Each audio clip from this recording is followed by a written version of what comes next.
వాక్యము నా త్రోవకు, నీ వాక్యము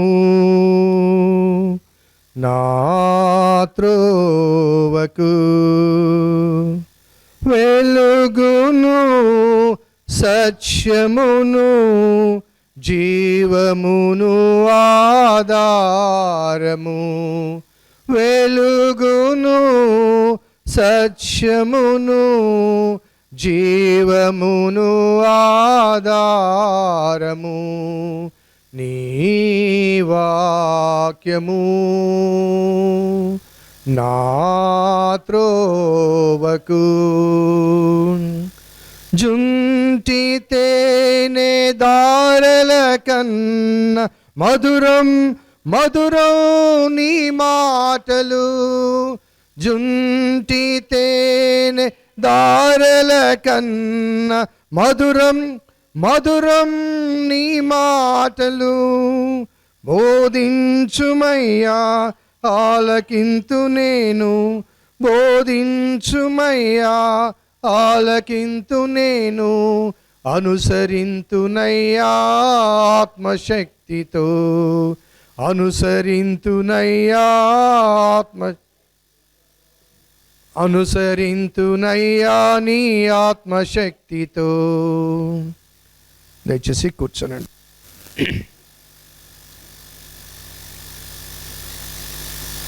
క్రీస్తునందు ప్రియమైన దేవుని సంగమా, ఈ శ్రేష్టమైన ఆరాధన సమయాన్ని బట్టి దేవునికి స్తుతులు చెల్లిస్తూ కూడి వచ్చిన మీకందరికీ ప్రభువైన యేసుక్రీస్తు నామమున శుభములు తెలియచేస్తున్నాను. దేవుని దయా సంకల్పాన్ని బట్టి అనుదినము ఆయన వాక్య పోషణలు మనల్ని ఎదిగింపచేస్తూ మన ఉనికికి ఆధారమైన ఆ దేవుడు సజీవులుగా మనల్ని జీవింపచేస్తున్నందుకు దేవదేవునికి స్తుతులు చెల్లిస్తున్నాను. అంత మాత్రమే కాకుండా మన దైనందిన జీవితానికి అవసరమైనవన్నీ ఆయన సమకూరుస్తూ ఆనందకరమైన అనుభవాల మధ్య, ఆశీర్వాదకర అనుభవాల మధ్య మనల్ని ఎదిగింపచేస్తున్నందుకు దేవునికి స్తుతులు చెల్లిస్తున్నాను. ఒక మాట మరొకసారి నేను చదువుతాను. 31వ వచనం. కాబట్టి ఏమి తిందుమో, ఏమి త్రాగుదుమో, ఏమి ధరించుకుందుమో అని చింతింపకుడి, అన్యజనులు వీటన్నిటి విషయమై విచారింతురు. ప్రార్థన చేద్దాం. కృపగల దేవా, దయగల తండ్రి, మీ పాదములకు స్తోత్రము చెల్లిస్తున్నాం నాయన. ఈ శ్రేష్టమైన ఆరాధన గడియలో నీ వాక్యాన్ని చేతబట్టుకుని నీ ప్రజల మధ్య నిలబడి ఉండగా మీరే మీ లేఖనాల్లోంచి మా అందరికీ కావలసిన వర్తమానాన్ని వినిపించమని, ఆ వాక్యపు సందేశాన్ని అనుసరించి అన్వయించుకొని ఆరాధనలో ముందుకు సాగుటకు మీ కృప అనుగ్రహించమని మా రక్షకుడైన యేసు నామమున అడిగి వేడుకొంచున్నాం తండ్రి, ఆమెన్.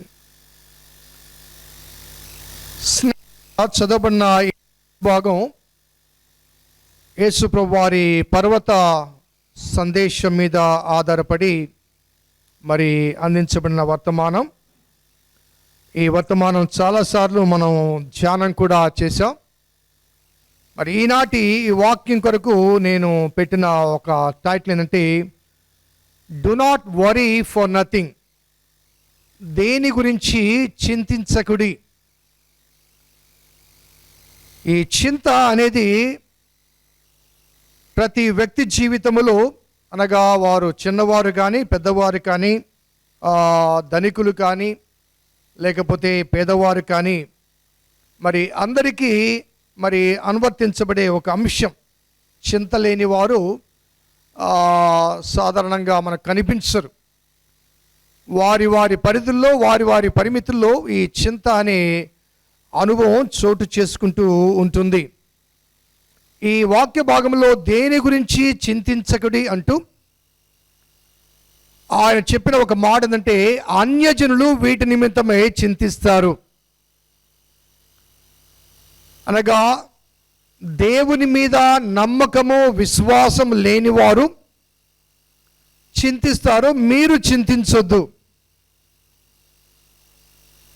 అలాగే ఈ చింతన గురించిన ఈ వాక్య భాగము వినిపించక ముందు 24వ వచనంలో ఎవడును ఇద్దరు యజమానులకు దాసుడుగా ఉండనేరడు అనే ఈ మాటతో ఈ సందేశాన్ని ప్రారంభిస్తున్నాడు.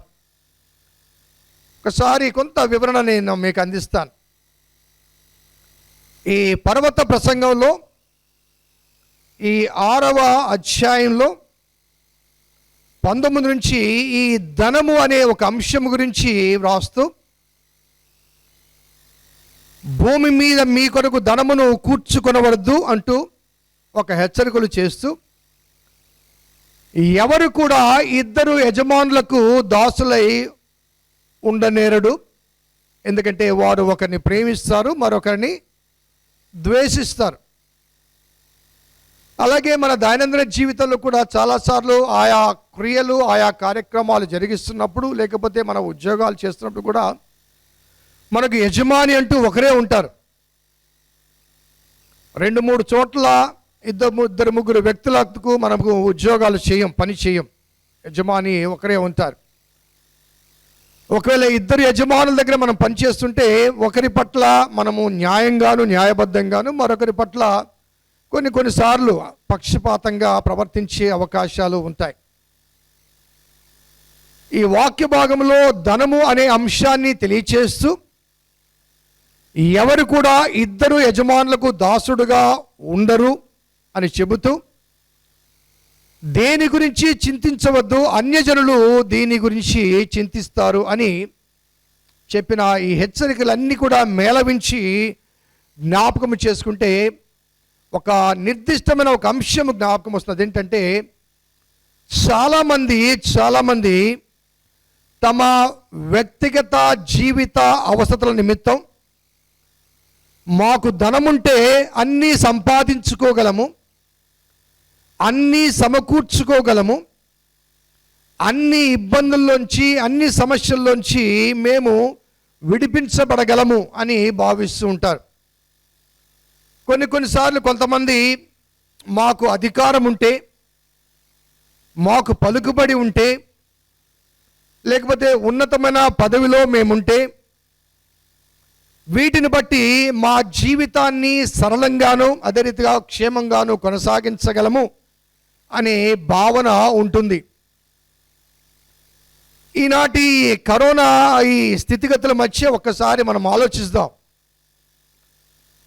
కరోనా అనే ఈ సమస్య పేదవారిని ఎంతగా బాధించిందో ధనికులను కూడా అంతగానే వేధించింది. నిన్న న్యూస్లో నేను విన్నాను, మన ముఖ్యమంత్రి గారి ఆఫీస్లోనే దాదాపు 10 మంది పోలీసు వారికి కరోనా వచ్చింది.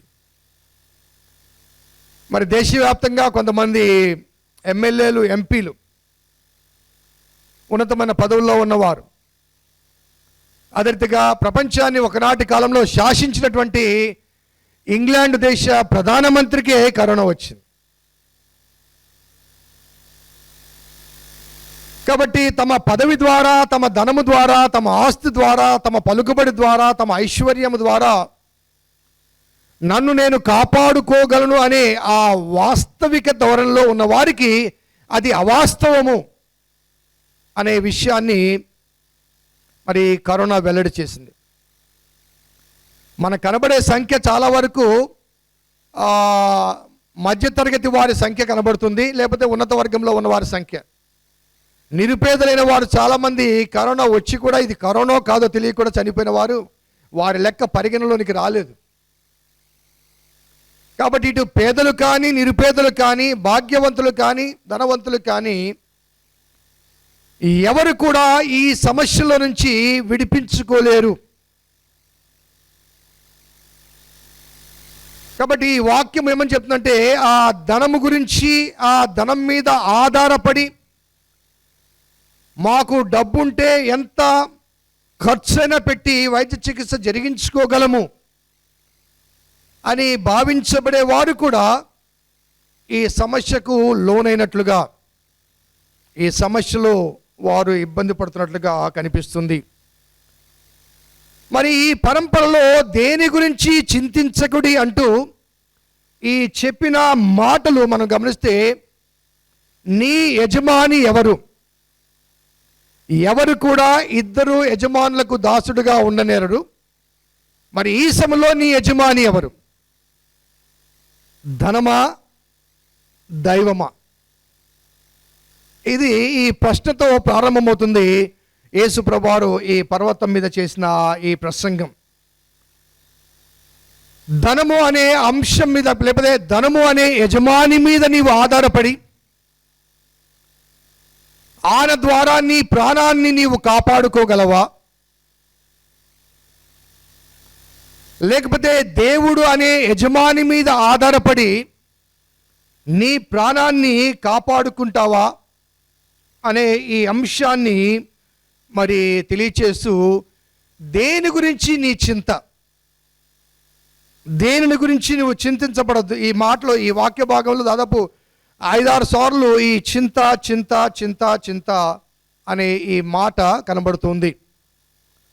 సో ఈ పరంపరలో చింతకు గల కారణం ఏంటో ఒకసారి ముందు చెప్తాను.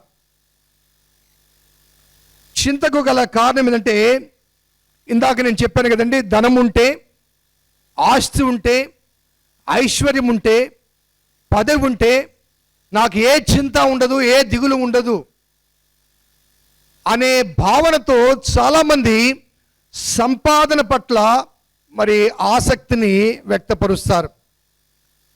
1000 కోట్లు సంపాదించినప్పటికీ ఇంకా ఇంకా ఇంకా ఇంకా సంపాదించాలి అన్న చింత. ఒక వ్యక్తికి ఒక జీవిత కాలానికి ఎంత కావాలండి? భారతదేశంలో అత్యధిక ధనవంతుడు ఒక వ్యక్తి ఉన్నాడు. పేరు నేను చెప్పలేను, అందరికీ తెలిసిన వ్యక్తే. అతని ద్వారా అందించబడే సాధనాలు మన చేతుల్లో అందరిలో ఉన్నాయి. వారు, ఆ కుటుంబం ఉండటానికి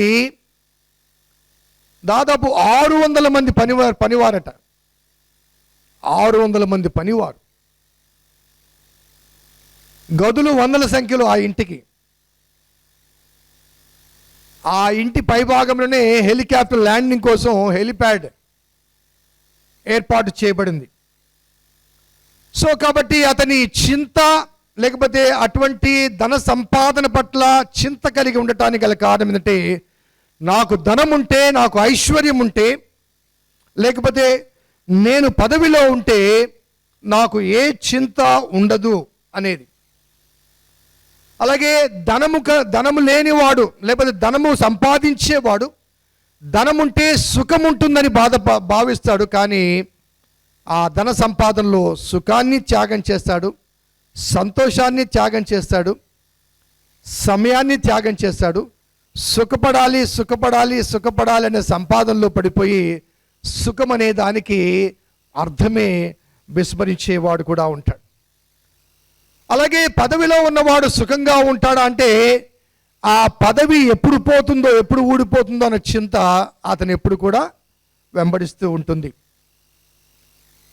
అలాగే పేదవాడిని ఆలోచిస్తే, ఆ పేదవాడికి ఏ దిన ఆహారము గురించి చింత, రేపటి గురించి చింత అతనికి ఉండదు. కానీ ఏనాటి ఆహారము ఆనాటి గురించిన చింత. ఇక మనలాంటి మధ్యతరగతి వారికి ఉన్న చింత ఏంటంటే, పైకి ఎదగలేము, కిందికి దిగలేము, పైనున్నవి అందుకోలేము, ఆశ చావదు. అలాగే ఉన్నవాటిని సర్దుకుంటామంటే సర్దుబాటు కాదు. సో మధ్యతరగతి వారికి మరొక చింత. So life in all classes, అన్ని తరగతుల వారి జీవిత అనుభవాల్లో ఈ చింత అనేది చాలా చాలా చాలా చాలా సర్వసాధారణమైన విషయముగా కనబడుతూ ఉంది. ముఖ్యంగా నేటి కాలంలో ద ప్రజెంట్ సిచ్యుయేషన్, లేకపోతే ప్రజెంట్ జనరేషన్ ఒకసారి మనం గమనిస్తే, ఈనాటి తరము అధికంగా కోరికల తరంగాలలో కొనసాగుతూ ఉంటుంది. ఒకటి కావాలని కోరుకుంటాం, అది పొందుతాం. మరొకటి కావాలని కోరిక ఇమ్మీడియట్గా దాని వెంబడి వస్తుంది. మనకందరికీ సముద్రం తెలుసు కాబట్టి, ఆ సముద్ర తరంగాలు ఎలా ఉంటాయంటే, ఒకటి వస్తుంటే దాని వెనుకగా ఇంకొకటి వస్తూ ఉంటుంది. అలాగే మధ్యతరగతి వారికి చాలామందికి ఉన్న కోరికలుగా నేటి తరములో ప్రజెంట్ జనరేషన్లో ఒక వస్తువు కొరకు తాపత్రయపడతాం, దాన్ని పొందడానికి ప్రయత్నం చేస్తాం, అంతటితో మన కోరికల పరంపర ముగించబడదు. తిరిగి మరొకటి, తిరిగి మరొకటి, తిరిగి మరొకటి, ఆ సముద్ర కెరటాలు ఏ రీతిగా అయితే వస్తూ ఉంటాయో ఒకదాని వెనుక ఒకటి, ఆ రీతిగా కోరికల పరంపర కొనసాగుతూనే ఉంటుంది. వాస్తవం ఏంటంటే ఎంత ఉధృతంగా వస్తుందో ఆ అల, ఆ తరంగము అదే వేగంగా తిరిగి వెనక్కి వెళ్ళిపోతుంది. అదే వేగంగా అనగా నీవు అనుకున్నది సాధించినప్పటికీ దాని ద్వారా సంతృప్తి అనేది దొరకదు మనకి. మరొకటి పొందాలనే ఆశ, మరొకటి పొందాలనే మరొక తరంగం, మరొక తరంగం, మరొక తరంగము, ఈ రీతిగా ఒకదాని వెనుక మరొకటి ఆశల పరంపర, కోరికల పరంపర అనేది మానవుని జీవితములో చింతను గురి చేస్తూ ఉంటుంది. సో ఈ చింతపడే వాటిలో ప్రధానంగా కనిపించేది రేపటి గురించిన చింత. ఆ చింత తీర్చబడాలంటే ధనం ఉంటే సరిపోతుంది అనే భావన నేటి కాలంలో పేదవాళ్ళు కానీ, మధ్యతరగతి వారు కానీ, ధనికులైన వారు కానీ సర్వసాధారణంగా కనిపిస్తుంది. యేసుప్రభువు వారు క్రొత్త నిబంధనలో చెప్పిన దాదాపు 38 ఉపమానాలు, ఆయన చెప్పిన 38 ఉపమానాల్లో దాదాపు 16 ఉపమానాలు ఈ ధనము అనే అంశం మీద ఆధారపడి ఉంటుందని ఒక చరిత్రకారుడు లెక్కించి అందించాడు. అదే రీతిగా ఆయన ఇంకా వివరిస్తూ బైబిల్ గ్రంథంలో క్రొత్త నిబంధనలో ప్రార్థన అనే అంశం గురించి 500 పర్యాయాలు రాయబడితే, విశ్వాసము అనే అంశం గురించి దాదాపుగా 500 పర్యాయాలు రాయబడితే, ఈ ధనము, ఆ ధనం మీద కోరిక, ఆశ, వీటి గురించి దాదాపు 2000 పర్యాయాలు రాయబడి హెచ్చరికలు చేయబడ్డాయట. ప్రార్థన గురించి 500 సార్లు, విశ్వాసం గురించి 500 సార్లు, ఈ ధనమును గురించిన హెచ్చరిక దాదాపు మరి 2000 సార్లు వ్రాయబడి ఉంది. ఈ వాక్య భాగములో చింతించకుడి అనగా ఈ ధనము గురించి, భవిష్యత్తు గురించి మనకు చింత ఉంది అన్న వాస్తవాన్ని చెప్పకనే చెబుతూ, మీరు చింతించే చింత యావత్తు కూడా రేపటి గురించిన చింత. ఆ చింత కూడా ఏంటంటే ఏమి తిందుమో, ఏమి త్రాగుదుమో, ఏమి ధరించుకుందుమో అని వీటి గురించి మీరు చింతిస్తున్నారు. ఈ చింత ఎవరికి ఉండాలంటే అన్యజనులకు ఉండాలి. అందుకే దానికి ముందుగా ఎవరు ఇద్దరు యజమానులకు దాసుడై ఉండనేరరు అనగా, నీ దేవుడు నీ యజమాని అయితే నీ గురించిన చింత నీ యజమాని అయిన నీ దేవునిది.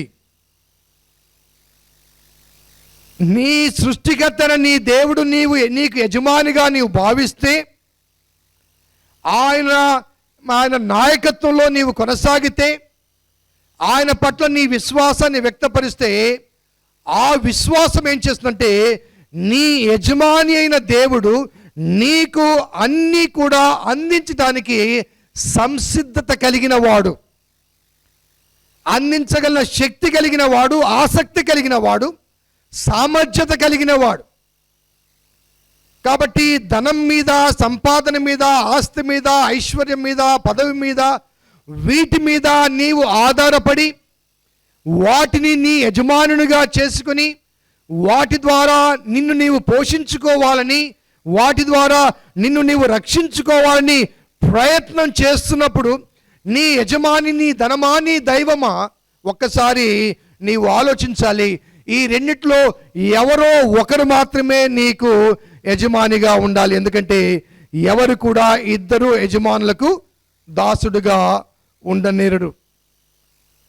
సో చింత అనేది, ఒక భక్తుడు అంటాడు, చింత అనేది అపనమ్మకం అనే అప్పుకు చింత అనేది వడ్డీ అట. అపనమ్మకము లేకపోతే అవిశ్వాసము అనే అప్పుకు చింత వడ్డీ లాంటిది. ఆ అప్పు తీరదు, ఈ వడ్డీ తీరదు. ఈ వడ్డీ మాత్రం ఎప్పుడూ కడుతూనే ఉండాలి. అసలు అప్పు ఇచ్చిన వాడు అప్పు తీర్చినా తీర్చకపోయినా వడ్డీ తీరిస్తే చాలు. ఆ రీతిగా భావించే అప్పుల వాళ్ళు కూడా ఉన్నారు.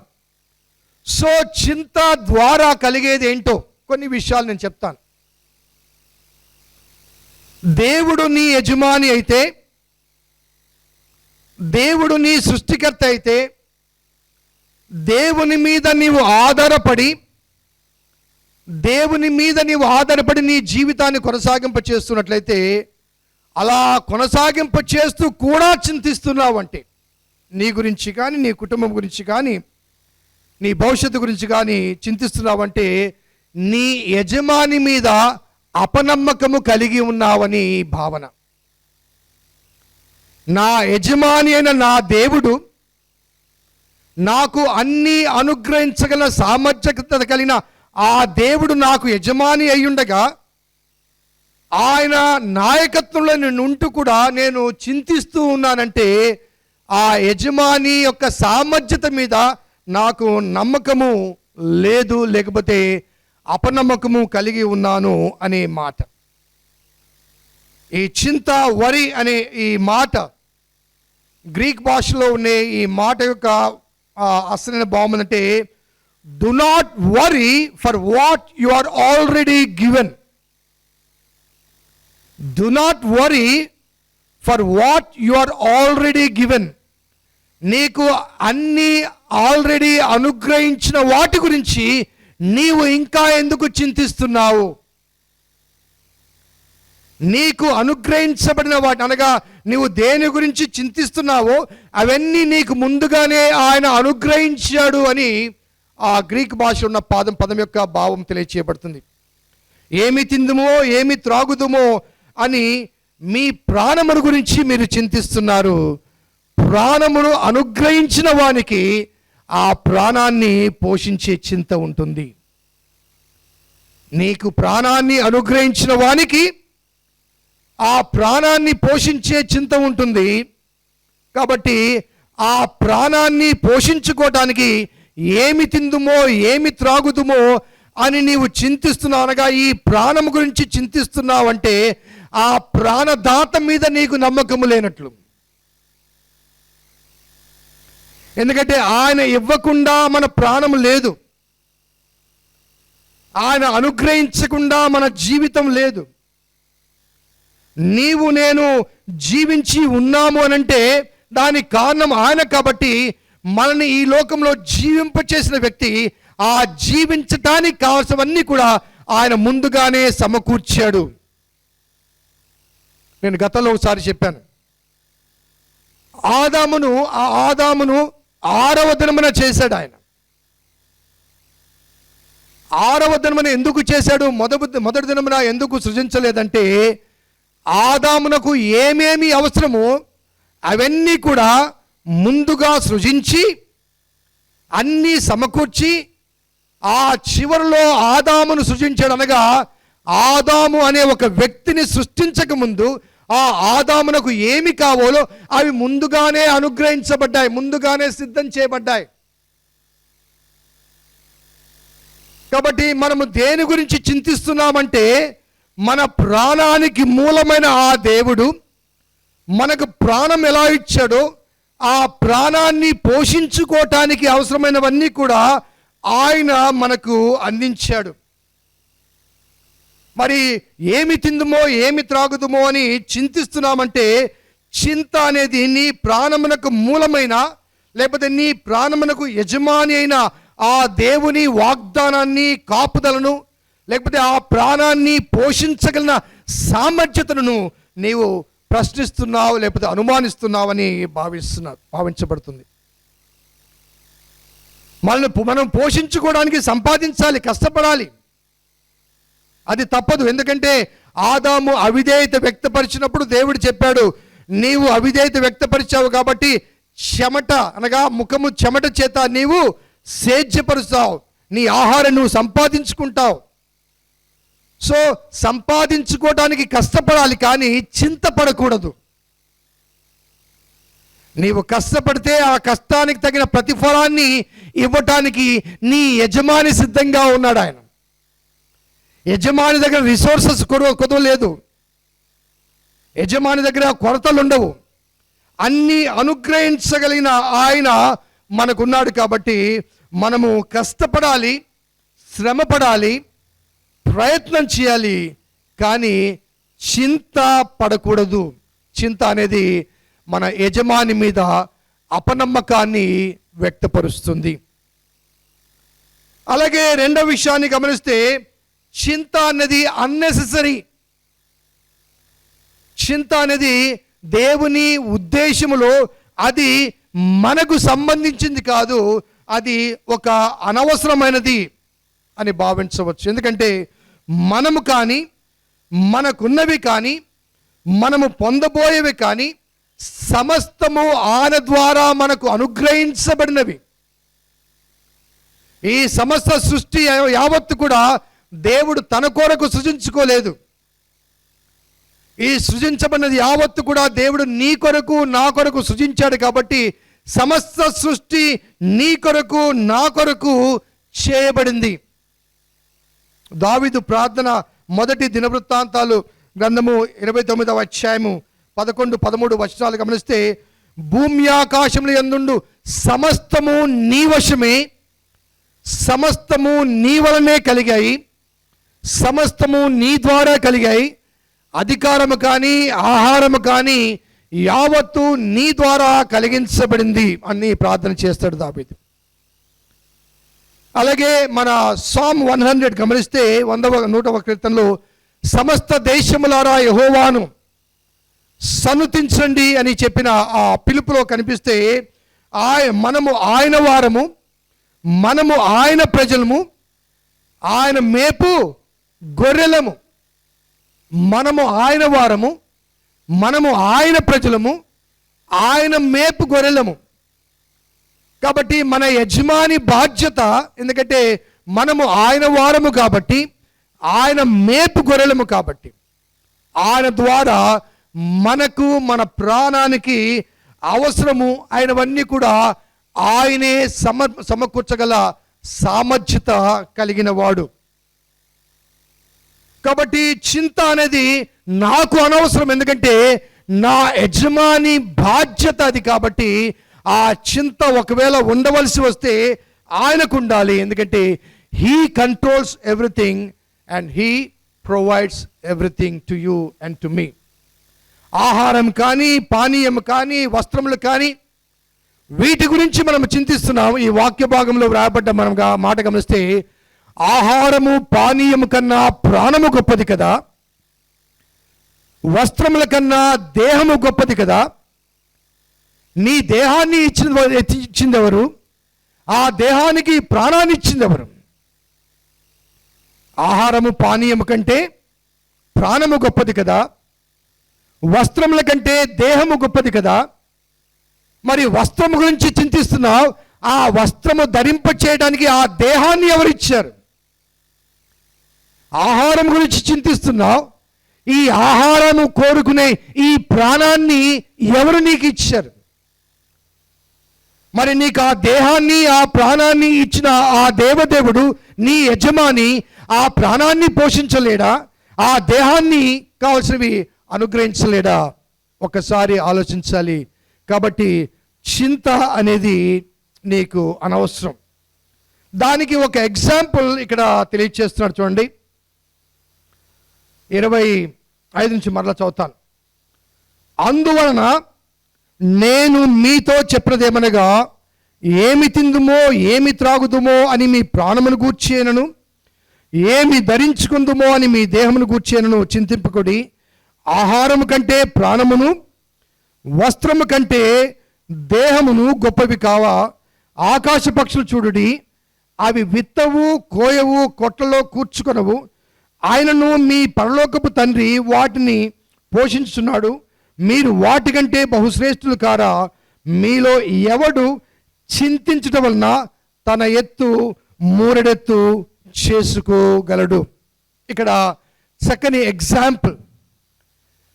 ఆహారం గురించి, పానీయం గురించి చింతించే ఓ మానవుడా, వస్త్రముల గురించి, అలంకరణ గురించి చింతించే ఓ మానవుడా, ఆకాశ పక్షులను చూడండి, అవి విత్తవు, కోయవు, వాటన్నిటిని కూడా మీ పరలోకపు తండ్రి పోషిస్తూ ఉన్నాడు. ఒకసారి 147వ కీర్తన చూడండి.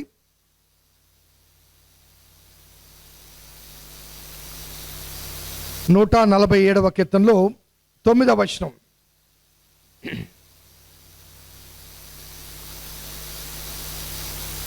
పశువులకును అరచుచుండు పిల్ల కాకులకును ఆయన ఆహారం ఇచ్చుచున్నాడు. పశువులకును అరచుచుండు పిల్ల కాకులకును ఆయన ఆహారం ఇచ్చుచున్నాడు. అదే రీతిగా 14వ వచనంలో, నీ సరిహద్దుల్లో సమాధానము కలగచేయువాడు ఆయనే, మంచి గోధుమలతో నిన్ను తృప్తిపరచువాడు ఆయనే. అనగా పశువులకు ఆహారం ఇచ్చేవాడు ఆయనే, పిల్ల కాకులకు ఆహారం ఇచ్చేవాడు ఆయనే, మంచి గోధుమలతో నిన్ను తృప్తిపరచువాడు ఆయనే. కాకులు అనగానే మనకు జ్ఞాపకం వచ్చే వ్యక్తి ఎవరండి? ఏలియా. కెరీతు వాగు దగ్గర, అనగా రాజుల గ్రంథము 1వ గ్రంథము 17వ అధ్యాయంలో మనం గమనిస్తే 3 నుంచి 7 వరకు, ఆ కెరీతు వాగు దగ్గర ఏలియా భక్తుడు ఆ వాగు దగ్గర కూర్చొనుంటే ఆ దేశమంతా కరువు వస్తుంది. ఆ ఏలియానే అంటాడు, ఈ సంవత్సరంలో ఈ దేశంలో మంచు పడదు, వర్షం పడదు అని శాసించి ఆజ్ఞాపించి ఆ కెరీతు వాగు దగ్గర కూర్చుంటే, ఉదయము సాయంకాలము కాకులు వచ్చి ఆయనకు రొట్టె మాంసము తెచ్చిచ్చాయి. ఒకసారి గమనించండి, కాకులు రొట్టె మాంసము తేవాలంటే నోట కరుచుకొని తేవాలి. నోట కరుచుకొని తేవాలి అంటే అసలే కరువు కాలము, కరువు దేశము, కరువు ప్రదేశం. అటువంటి కరువు పరిస్థితుల మధ్య ఆ నోట ఉండ ఆ రొట్టెను మాంసాన్ని మింగకుండా తీసుకుని రావాలి కాకులు. సాధ్యమా? అవి ఎక్కడి నుంచి తేవాలి అంటే ఆ దేశమంతా కరువు ఉంది కాబట్టి కరువు లేని మరో దేశంలోంచి మోసుకొని రావాలి అవి. కాబట్టి కాకులు ఏలియా కడుపు నింపకముందే దేవుడు కాకుల కడుపు నింపాడు. కాకుల కడుపు నింపబడింది కాబట్టి అవి తాము కడుపు నింపుకొని ఆ తర్వాత నోట కరుచుకొని ఏలియా కడుపు నింపే. కాబట్టి కాకుల పట్ల, అనగా పక్షుల పట్ల శ్రద్ధ కలిగిన దేవుడు, పశువుల పట్ల శ్రద్ధ కలిగిన దేవుడు నీ పట్ల, నా పట్ల శ్రద్ధ కలిగి ఉండడా, ఏమి తిందుమో, ఏమి త్రాగుదమో, ఏమి ధరించుకుందుమో అంటూ నీ ప్రాణం గురించి, నీ దేహం గురించి ఎందుకు చింతిస్తావు? సారీ, గొంతు కొద్దిగా ఇబ్బంది కలిగిస్తుంది. అలాగే ఇందాక చదివిన 34వ కీర్తనలో ఆయన అంటాడు, సింహపు పిల్లలు లేమి కలవై ఆకలి కొనును, యెహోవా తనను ఆశ్రయించు వారికి ఏ మేలు కొదువై ఉండదు. యెహోవాను ఆశ్రయించు వారికి ఏ మేలు, ఒకవేళ సింహపు పిల్లలైన ఆకలితో ఉంటాయేమో కానీ దేవుని ఆశ్రయించిన వారికి ఏ మేలు కూడా కొదువై ఉండదు అంటూ కీర్తనకారుడు సెలవిస్తాడు. ఇంకా మనం లోతుగా విశ్లేషించాల్సి వస్తే, దేవుడు మనిషిని సృష్టించక ముందు ఈ పక్షులను, జంతువులను, సముద్ర జలచరాలను సృష్టించి ఇవన్నీ మీకు ఆహారం అవుతాయంటాడు ఆదాముతో.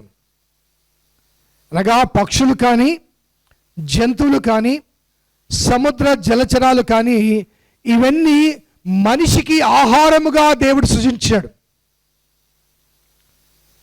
మనిషికి ఆహారముగా సృజించబడిన వాటిని దేవుడు పోషిస్తున్నాడు. మనిషికి ఆహారముగా ఏవైతే సృజించబడ్డాయో ఆ పక్షులు కానీ, జంతువులు కానీ వాటిని పోషిస్తున్నాడు ఆయన.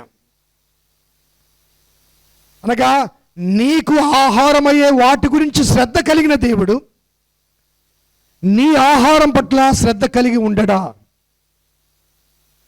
దేని గురించి నీవు చింతిస్తున్నావు అనే ఈ ప్రశ్న యేసుప్రభువారు ఈ ఉపమానాలు తెలియచేస్తూ, ఆకాశ పక్షులు చూడండి, అవి విత్తవు, కోయవు, పంట కూర్చుకొనవు. సమస్త సృష్టికి మానవునికి ఉన్న ఒక మాధ్యమిక డిఫరెన్స్ ఏంటంటే, ఈ సృష్టిలో ఏ జంతువు కానీ ఏ పక్షి కానీ రేపటి గురించి చింతించదు. రేపటి గురించి చింతించదు. దాచుకోవాలన్న కోరిక కానీ, దాచుకోవాలన్న చింత కానీ, దోచుకోవాలన్న కోరిక కానీ కేవలం మనిషికి మాత్రమే ఉంది.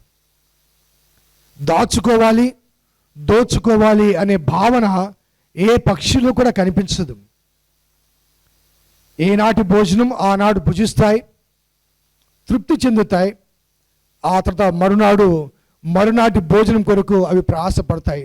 ప్రతిరోజు తమ భోజనం కొరకు అవి కష్టపడతాయి. కానీ రేపటి గురించి చింత కానీ, రేపు ఇలా అనే భావన కానీ, భయము కానీ, ఆందోళన కానీ వాటికి కనిపించదు. అలాగే ఈ మాట చెబుతూ, ఎవరు కూడా చింతించడం వలన తమ ఎత్తు మూరెడెత్తు చేసుకోలేరు. అనగా చింత వలన నీ జీవితాన్ని, నీ ఆయుష్ను ఏమైనా పెంచుకోగలవా? చింత వలన నీ ఆయుష్ తుంచబడుతుందేమో కానీ పెంచబడదు.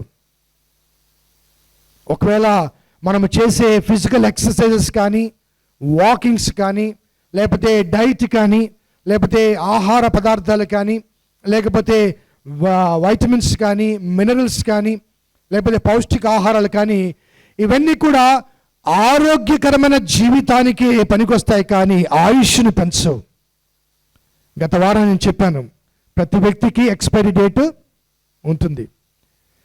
కాబట్టి మన నియమాలన్నీ కూడా ఆరోగ్యవంతమైన జీవితానికే తప్ప ఆయుష్ను పెంచుకోవడానికి ఏమాత్రము ఉపయోగపడవు. కాబట్టి ఎవరు కూడా చింతించడం వలన తమ ఎత్తు మూరెడెత్తు చేసుకోలేరు అంటూ పక్షుల ఉదాహరణ మనకు తెలియచేస్తూ ఉన్నాడు. ఈ చింత మన ఆయుష్ను పెంచదు, మన ఆరోగ్యాన్ని పెంచదు, సరికదా. ఆ చింత వలన ఏమవుతుందంటే మన బాడీలోని బ్లడ్ సర్క్యులేషన్లో వేగము పెరుగుతూ ఉంటుంది, తరుగుతూ ఉంటుంది.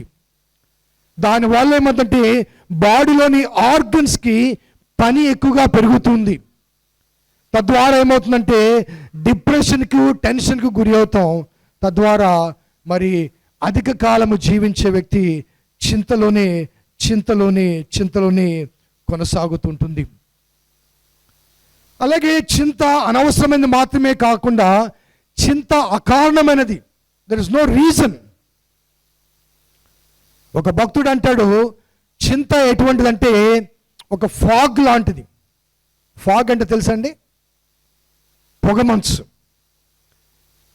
మనకు నెల్లూరులో అంతగా నాకు కనిపించదు, కానీ ప్రకాశం జిల్లాలో ఈ పొగమంచు అధికంగా కనిపిస్తుంటుంది. ముఖ్యంగా వేకువజామున ఈ వాహనాలు వెళ్తూ ఉంటే ఎదురుగా కొన్ని అడుగుల, ఒక 10-20 అడుగుల దూరంలో ఉండే ఆ వాహనము వెనకున్న వాహనాన్ని కనిపించదు.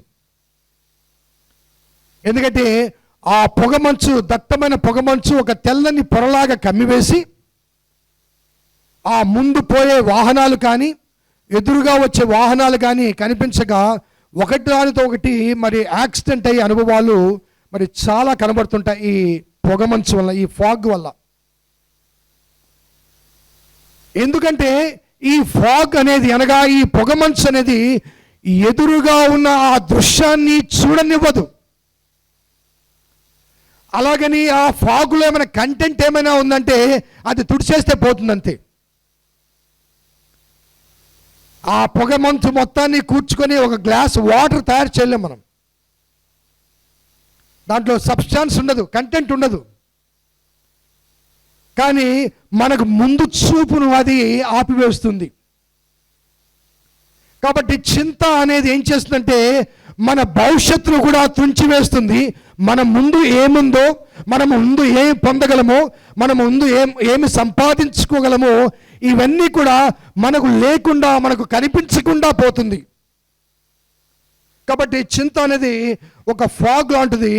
అందులో ఒక చెంచాడు నీరు కూడా ఉండదు, కానీ మన జీవితానికి చాలా చాలా చాలా చాలా సమస్యను, శ్రమను కలిగిస్తుంది. ఒక వేఫర్ లాగా ఉండే ఆ పొర, అది కేవలం పొర మాత్రమే. అది ఛేదించుకొని వెళ్ళగలము, కానీ ఆ పొర మన ముందున్న దృశ్యాన్ని చూడనివ్వదు. మన ముందున్న అవకాశాలను కూడా అది త్రుంచివేసే మరి సమస్య ఉంది. కాబట్టి నీ యజమాని అయిన దేవదేవుడు నీ పట్ల శ్రద్ధ కలిగినప్పుడు, నిన్ను పోషించుటకు ఆయన అన్నీ సమకూర్చినప్పుడు, అవిశ్వాసాన్ని వ్యక్తపరచడం కానీ, అనవసరమైన చింతను కలిగి ఉండడం కానీ, అకారణమైన చింతను కలిగి ఉండడం కానీ మనము వ్యర్థము అనే వాస్తవాన్ని యేసు ప్రభువారు స్వయంగా ఈ వాక్య భాగంలో తెలియజేస్తాడు. పేతురు మొదటి పత్రిక 5వ అధ్యాయం 7వ వచనంలో పేతురు ఈ వాక్యానికి కొంత జవాబు అనుగ్రహిస్తూ ఆయన ఏమంటే, మొదటి పేతురు పత్రిక 5వ అధ్యాయం 7వ వచనంలో, ఆయన మిమ్మును గురించి చింతించుచున్నాడు గనుక మీ చింత యావత్తు ఆయన మీద వేయండి. ఆయన మిమ్మును గురించి, సో ఎవరు చింతిస్తున్నారు మన గురించి? ఎవరు? మన యజమాని, మన ప్రాణదాత, మనకు ప్రాణానికి మూలమైన ఆ వ్యక్తి మనకు పోషణ పట్ల, మన జీవితం పట్ల, మన ప్రాణం పట్ల చింత కలిగి ఉన్నాడు కనుక నీ చింత యావత్తు ఆయన మీద వేయండి. పాస్టర్ గారు, మాకు భోజనం గురించి చింత లేదండి, ఆహారం గురించి చింత లేదండి, నీళ్ళ గురించి చింత లేదండి, బట్టల గురించి కూడా చింత లేదండి, ఎందుకంటే మా బీరువాళ్ళ నిండా బట్టలు ఉన్నాయి, ఫ్రిడ్జ్ నిండా కావాల్సిన ఆహారం ఉంది, ఈ కరోనా కాలంలో ఎప్పుడేమవుతుందని చెప్పి మొత్తం కొనిపెట్టుకున్నాం డీమార్ట్కి వెళ్ళి, కాబట్టి ఈ చింత మాకు లేదు అని చెప్పవచ్చు. కానీ బిడ్డల గురించి చింత లేదా? వారి భవిష్యత్తు గురించి చింత లేదా? వారి వివాహాల గురించి చింత లేదా? వారి ఆరోగ్యం గురించి చింత లేదా? నువ్వు ఎదిగే కొద్దీ నీ జీవితంలో ప్రవేశించే కొన్ని అనారోగ్యతల గురించి నీకు చింత లేదా? ఉద్యోగ భద్రత లేని పరిస్థితుల మధ్య చింత లేదా? సో చింత అనేది కేవలము అనగా ఈ వాక్యములో ఆహారము గురించి, వస్త్రాల గురించి చెప్పబడింది కాబట్టి అవి నాకు లేవు కాబట్టి ఈ వాక్యము నాకు వర్తించదని కాదు. చింత లేని వ్యక్తి ఈ ప్రపంచంలో ఎవరు లేరు. ఇందాక నేను చెప్పాను, ధనవంతులకు ధనం గురించి చింత ఉంది, పేదవాడికి ఆకలి గురించి చింత ఉంది, మధ్య వయస్కుడికి, మధ్య తరగతి వారికి పైకి ఎదగలేడు, కిందకి దిగి రాలేడు. అసలు ఈ మధ్య తరగతి వారికి ఉన్న చింత ఆ పై వారికి ఉండదు, కింద వారికి కూడా ఉండదు. సో ఇటువంటి అనుభవాల మధ్య దేవుని వాక్యం చెప్తుందంటే, మీ చింత యావత్తు నీ పరలోకపు తండ్రి మీద వేయండి, ఎందుకంటే ఆయన మీ గురించి చింతిస్తూ ఉన్నాడు. He has a concern over you. మీ పట్ల శ్రద్ధ కలిగి ఉన్నాడు, మీ పట్ల చింత కలిగి ఉన్నాడు. మీకు, మీ బిడ్డలకు, వారికి సంబంధించిన భవిష్యత్తు పట్ల ఆయన చింతిస్తున్నాడు. కాబట్టి నీ బిడ్డల గురించిన చింత ఆయన మీద వేయి, నీ కుమారుల గురించి చింత వారి మీద వేయి, వారి వివాహాల గురించి చింత ఆయన మీద వేయి, వారి పోషణ గురించి, వారి ఆరోగ్యం గురించి, వారి ఉద్యోగాల గురించి, వారి భవిష్యత్తు గురించి, నీవు దేని గురించి చింతిస్తున్నావో నీ చింత యావత్తు ఆయన మీద వేయాలి. Total trust on him. ఆయన మీద నీ పరిపూర్ణమైన విశ్వాసాన్ని, నమ్మకాన్ని వ్యక్తపరిచి నీ గురించి, నీ బిడ్డల భవిష్యత్తు గురించి చింత ఆయనకు అప్పగిస్తే నీ చింతను సాధ్యపరిచే దేవుడు ఆయన అన్నీ సమకూర్చగలడు. ఆయన చిత్తానుసారమైన రీతిగా నీకు, నాకు అన్నీ సాధ్యపరచగలడు ఆయన. చాలాసార్లు మనకున్న చింతను బట్టి ఆ చింతను తీర్చుకోవటానికి మనము చేసే కొన్ని ప్రయత్నాలు కొన్నిసార్లు అవి విఫలము కావచ్చు, కొన్నిసార్లు తప్పుడు తీర్మానాలు, నిర్ణయాలు కూడా కావచ్చు. నా గురించి, నా బిడ్డల గురించి నేను చింతించి తీసుకునే కొన్ని తీర్మానాలు, నిర్ణయాలు నాకు ఆనందాన్ని కలిగించకపోవచ్చు, లేకపోతే నా బిడ్డలకు మంచి భవిష్యత్తును ఇవ్వకపోవచ్చు. కానీ నన్ను నిర్మించి, నన్ను సృష్టించి, నన్ను ఈ లోకంలో ప్రవేశింపచేసిన నా దేవదేవుడు నా పట్ల చింత కలిగి ఉంటే ఆయన నాకు సమకూర్చేవన్నీ కూడా శ్రేష్టమైనవి, శ్రేష్టమైన ఆనందాన్ని, ఆశీర్వాదాన్ని అనుగ్రహించగలిగినవి. కాబట్టి నీ గురించి, నీకున్న వాటి గురించి, నీవు పొందిన వాటి గురించి, నీ కుటుంబం గురించిన చింత నీకన్నా ఆయనే అధికంగా చింతిస్తూ ఉంటాడు. మీరు అనుకోవచ్చు చింత అంటే ఇంకొక మాట కూడా ఉంది, లక్ష్యము కలిగిన వాడు, లక్ష్య పెట్టువాడు. He has a concern over you and your family. నీ పట్ల, నీ కుటుంబం పట్ల ఆయన శ్రద్ధ కలిగి ఉన్నాడు. కాబట్టి ఎప్పుడు ఏది అనుగ్రహించాలో అది అనుగ్రహించిన పట్ల శక్తి, ఆసక్తి కలిగి ఉన్నాడు. కాబట్టి ఆయన నిర్ణయ గడియలో, ఆయన అనుకూల సమయంలో ఆయన నిర్ణయించిన ఆ బంగారు భవిష్యత్తు నీకు, నీ బిడ్డలకు అనుగ్రహించగల సామర్థ్యత కలిగిన వాడు. కాబట్టి ఆ సామర్థ్యత కలిగిన ఆ దేవదేవునికి నీ చింత అప్పగించాలి. ఆయన మిమ్మల్ని గురించి చింతిస్తున్నాడు కాబట్టి మీ చింత యావత్తు ఆయన మీద వేయాలి.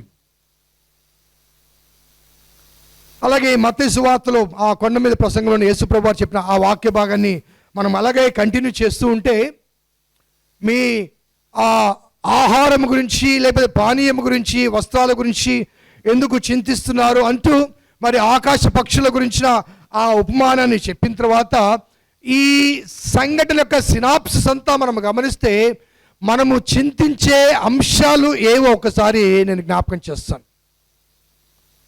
మనము జన్మించిన నాటి నుంచి మన జీవిత కాలమంతా, అనగా సమాధి చేరేంత వరకు మన చింత యావత్తు ఈ లోకానికి మాత్రమే పరిమితమైన వాటి గురించి చింతిస్తూ ఉంటాం.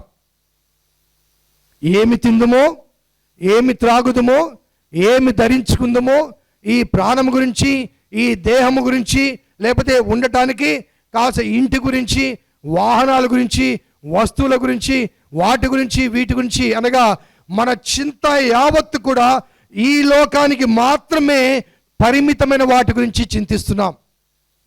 నెంబర్ 2, రెండవది, దేవుడు మనల్ని సృష్టించి, మనల్ని సృష్టించక ముందే మనకి ఏమేమి కావాలో అన్నీ ఆయన సిద్ధం చేసి ఉండగా ఆల్రెడీ ఆయన సిద్ధం చేసిన వాటి గురించి మనము చింతిస్తున్నాం. అనగా అవి ఆల్రెడీ ఆయన దృష్టిలో, దృక్పథంలో అవి ఉన్నాయి. ఇవన్నీ మీకు కావాలని మీ పరలోకపు తండ్రికి ముందుగానే తెలుసు. కాబట్టి చింతించే వాటిలో ఒకటి, ఈ లోకానికి మాత్రమే పరిమితమైన వాటి గురించి చింతిస్తున్నాము. రెండవది, ఆల్రెడీ దేవుడు మన కొరకు స్టోర్ చేసి పెట్టాడు, ఆ గొడవల్లో పెట్టాడు. ఎప్పుడు ఏది కావాలో అది మనకు అందించడానికి సిద్ధంగా ఉన్నాడు. వాటి గురించిన చింత మనకుంది. అలాగే మూడవది, దేవునికి వేటి మీద శ్రద్ధ ఉందో, అనగా మన పట్ల కలిగిన శ్రద్ధను గురించిన చింత.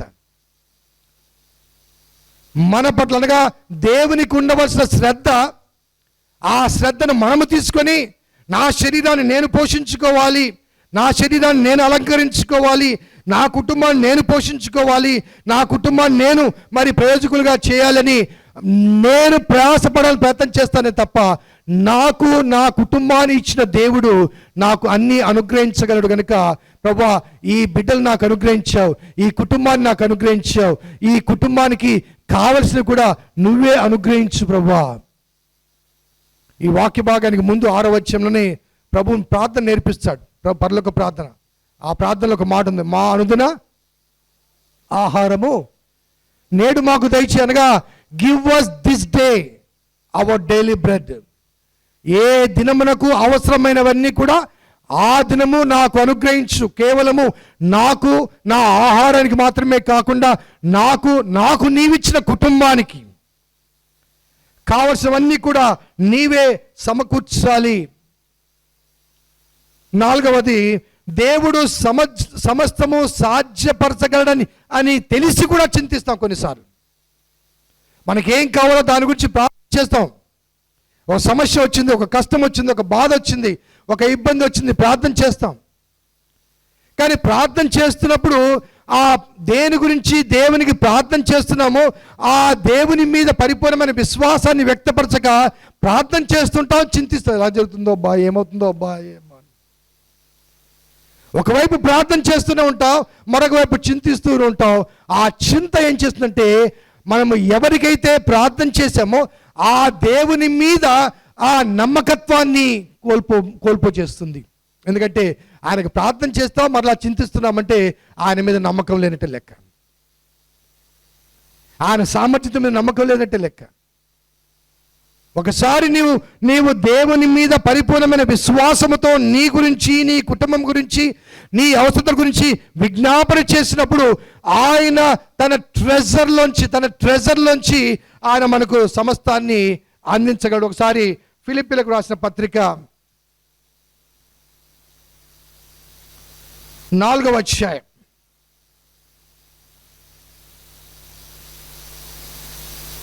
19వ వచనం చదువుదాం. కాగా దేవుడు, అందరు చదవండి దయచేసి. కాగా దేవుడు తన ఐశ్వర్యము చొప్పున క్రీస్తు యేసునందు మహిమలో మీ ప్రతి అవసరత తీర్చును. 1, 2 కాదు. ఎలా తీరుస్తాడంటే ఆయన తన ఐశ్వర్యము చొప్పున. ఇప్పుడు చెప్పండి, దేవుని ఐశ్వర్యానికి పరిమితులు ఉన్నాయా? దేవుని ఐశ్వర్యానికి పరిమితులు లేవు. కాబట్టి నాకు ఏ అవసరత కలిగినా కానీ he provides me according to his capacity. His capacity is beyond my imagination. నా ఊహకు, మా తలంపుకు అతీతమైన రీతిగా ఆయన శక్తి సామర్థ్యాలు ఉన్నాయి. ఆయన శక్తి సామర్థ్యం మేరకు నా అవసరాన్ని ఆయన తీర్చగలడు. ఆ విశ్వాసాన్ని నీవు వ్యక్తపరచగలిగితేనే, ఆ విశ్వాసాన్ని పరిపూర్ణంగా ఆయన మీద నీవు ఉంచగలిగితేనే. అందుకే పక్షుల వృత్తాంతాన్ని తెలియచేస్తూ అవి ఏనాడు కూడా విత్తలేదయ్యా, కోయలేదు, అవి ఏనాడు చింతపడలేదు. చింత అనే మాటకు వాటికి అర్థం తెలియదు. ఎంత ఆనందంగా, ఎంత ఆహ్లాదకరంగా అవి సంచరిస్తుంటాయో ఒక్కసారి ఆలోచించండి. వాటికంటే మీరు శ్రేష్ఠులు కాదా? పరలోకపు తండ్రి వాటినన్నింటినీ పోషిస్తున్నాడు. ఆ పరలోకపు తండ్రి మీ పట్ల చింత కలిగి ఉన్నాడు. సో మరి ఫిలిప్పీలకు రాసిన పత్రికలోనే 4వ అధ్యాయంలో 4వ వచనం మనం గమనిస్తే, ఎల్లప్పుడూ ప్రభునందు ఆనందించండి, మరలా చెప్పుదును ఆనందించుడి, మీ సహనమును సకల జనులకు తెలియజేయబడనివ్వుడి, ప్రభు సమీపముగా ఉన్నాడు. ఏం చేయాలి? చదవండి. దేనిని గురించి చింతించకుడి, ప్రభువు సమీపముగా ఉన్నాడు, ఎల్లప్పుడూ ఆనందించండి. ఎందుకు ఆనందించాలంటే ప్రభువు సమీపముగా ఉన్నాడు. ఎందుకు చింతించవద్దంటే ప్రభువు సమీపంగా ఉన్నాడు. ఎందుకంటే నా చింత యావత్తు భరించే నా ప్రభు, నా కొరతలు, నా కోరికలు తీర్చే నా ప్రభు నాకు సమీపముగా ఉన్నాడు. కాబట్టి దేని గురించి చింతించకుడి, దేని గురించి చింతించకుడి. మన మనిషి జీవిత అనుభవాల్లో చాలా చాలా ప్రధానమైన సమస్య ఏంటంటే ఎప్పుడు కూడా భవిష్యత్తు గురించి చింత. ఏమవుతుందో ఏమవుతుందో ఏమవుతుందో ఏమవుతుందో ఏమవుతుందో ఏమవుతుందో.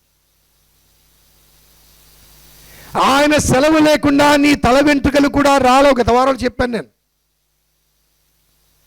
ఆయన నీ పట్ల, నా పట్ల శ్రద్ధ కలిగిన వాడు ఆయన. నీకు నాకు జీవితాన్ని అనుగ్రహించిన వాడు ఆయన. నీకు ప్రాణాన్ని అనుగ్రహించిన దేవుడు. ఆ ప్రాణాన్ని పోషించే శక్తి సామర్థ్యత ఆయనకు లేదా? నీకు దేహాన్ని అనుగ్రహించిన దేవుడు. ఈ దేహాన్ని అలంకరించే శక్తి సామర్థ్యత ఆయనకు లేదా? దేని గురించి నువ్వు చింతిస్తున్నావు? పౌలు అంటాడు, ప్రభు సమీపంగా ఉన్నాడు. ఇందాక చెప్పాను పొగమంచు వృత్తాంతం. పొగమంచు ఏం చేస్తుంది? ముందున్న దాన్ని చూడనివ్వదు. అదే రీతిగా నీ చింత అనే ఆ పొగమంచు నిన్ను రక్షించే, నిన్ను పోషించే, నిన్ను ఆదుకునే నీ దేవుణ్ణి చూడనివ్వదు. నీ ముందు నీ దేవుడున్నాడు, నీకు అన్ని అనుగ్రహించడానికి సంసిద్ధత కలిగిన వాడు ఆయన, అన్ని అనుగ్రహించగల శక్తి సామర్థ్యాలు కలిగిన వాడు ఆయన. కానీ నీలోని చింత ఏం చేస్తుందంటే ఆయన్ని చూడనివ్వదు. అది పొగమంచు వలె పేరుకొని నీకు నీ దేవునికి, అనగా నీకు నాకు అన్ని అనుగ్రహించగలిగిన ఆ దేవునికి నీకు మధ్య ఒక పొరగా ఏర్పడి ఆ దేవుణ్ణి చూడక, ఆ దేవుని ఆశ్రయించక, ఆ దేవుని చేరక ఏం చేస్తావంటే నేనే ఎలా ఎలా ఎలా ఎలా ఎలా అని బాధపడుతూ ఉంటాం. ఆ పొగమంచులోనే చిక్కుకొని పోతూ ఉంటాం. దారి కనిపించదు, గమ్యం చేరలేము, ఎక్కడ ఉన్నామో అక్కడే ఉంటాం. కాబట్టి ఎల్లప్పుడూ ప్రభునందు ఆనందించుడి. మరలా చెబుతున్నాను, ఆనందించుడి. ప్రభు సమీపముగా ఉన్నాడు. దేని గురించి చింతించవద్దు, దేని గురించి చింతించవద్దు. మరి ఏం చేయాలి? చింతపడకపోతే నాకు కష్టం కలిగింది కదా, నాకు సమస్య వచ్చింది కదా, నాకు బాధ కలిగింది కదా, నాకు ఇబ్బంది కలిగింది కదా, మరి చింతించవద్దు అన్నప్పుడు ఏమి చేయాలి అన్నదానికి అక్కడే జవాబు చెప్తూ, దేని గురించి చింతించకూడదు, కానీ ప్రతి విషయంలోనూ ప్రార్థన విజ్ఞాపన చేత కృతజ్ఞతాపూర్వకముగా మీ విన్నపములు దేవునికి తెలియచేయడి. అప్పుడు సమస్త జ్ఞానమునకు మించిన దేవుని సమాధానము యేసుక్రీస్తు వలన మీ హృదయములకు మీ తలంపులకు కావలి ఉంటుంది. దేని గురించి చింతించకుడి, కానీ ఏం చేయాలి? ప్రతి విషయములను ప్రార్థన విజ్ఞాపన చేత కృతజ్ఞతాపూర్వకముగా. కృతజ్ఞత ఎందుకండి? ఎందుకంటే నువ్వు అడగబోయేవి, నీకు అవసరమైనవన్నీ ఆల్రెడీ ఆయన స్టోర్ చేసి పెట్టాడు, ఆల్రెడీ రిజర్వ్ చేసి పెట్టాడు, ఆల్రెడీ సిద్ధం చేసి పెట్టాడు. కాబట్టి నీవు పొందక ముందే ఆయన సిద్ధం చేసి ఉంచాడు. కాబట్టి ముందుగానే నీవు కృతజ్ఞత తెలియచేస్తే, కృతజ్ఞతాపూర్వకంగా ప్రభువా నాకు ఇది కావాలని నీవు అడిగితే ఆయన సమస్తాన్ని సాధ్యపరుస్తాడు.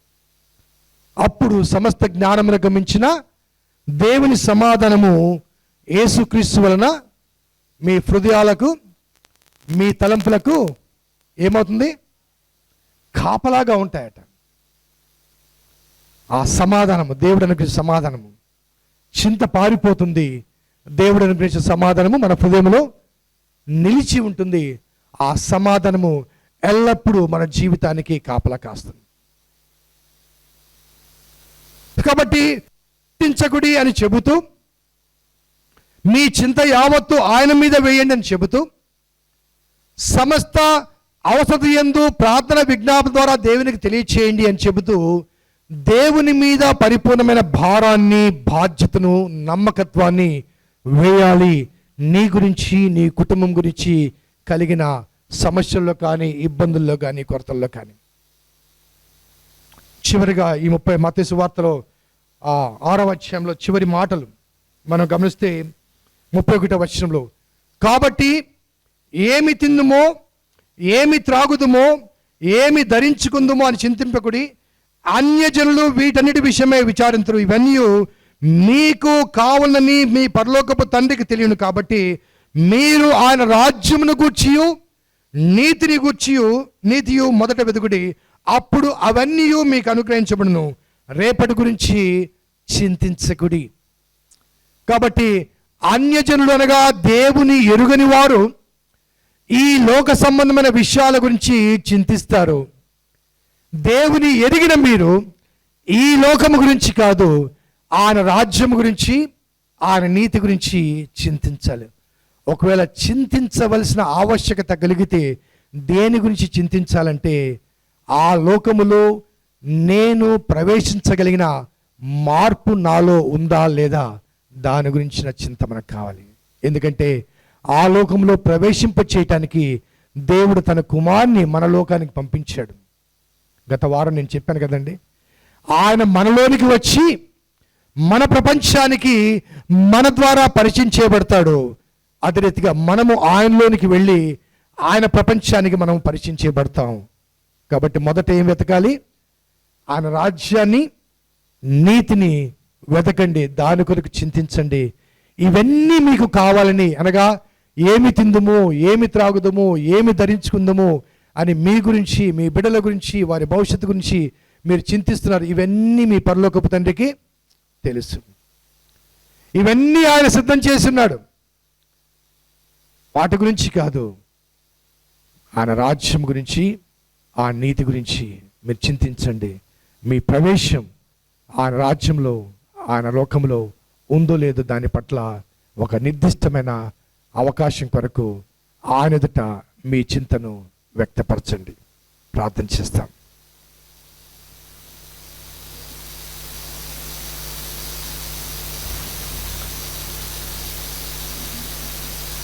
కృపగల దేవాదయుల తండ్రి, మీ పాదములకు స్తోత్రము చెల్లిస్తున్నాం నాయన. దేని గురించి చింతించకూడి అంటూ నీ కుమారుని యేసయ్య చెప్పిన ఆ వర్తమానం, అందులోని సాదృశ్యాలు మేము జ్ఞాపకం చేసుకుంటూ, మానవునికి సమస్యను అనుగ్రహించి ఆ తదుపరి మనిషిని చేశారు. మనిషి ఆహారం కొరకే సృజించబడిన వాటికి కూడా నువ్వు పోషిస్తున్నావు. వాటికి లేని చింత మీకెందుకు అంటూ మమ్మల్ని ఈనాడు ప్రశ్నించారు. మా గురించి కానీ, మా కుటుంబాల గురించి కానీ, మా భవిష్యత్తు గురించి కానీ, మా బిడ్డల గురించి కానీ, వారి భవిష్యత్తు గురించి కానీ చింతించకముందు అవన్నీ మాకు అనుగ్రహించిన మా దేవుడు వాటి పట్ల శ్రద్ధ కలిగి ఉన్నాడన్న వాస్తవాన్ని గమనించి మా చింత యావత్తు ఆయన మీద వేయగలిగిన ఆ పరిపూర్ణమైన విశ్వాసాన్ని మాకు అనుగ్రహించమని వేడుకుంటూ, మా రక్షకుడు, మా విమోచకుడు, సజీవుడైన యేసు నామమున అడిగి వేడుకుంటున్నాం తండ్రి. ఆమేన్.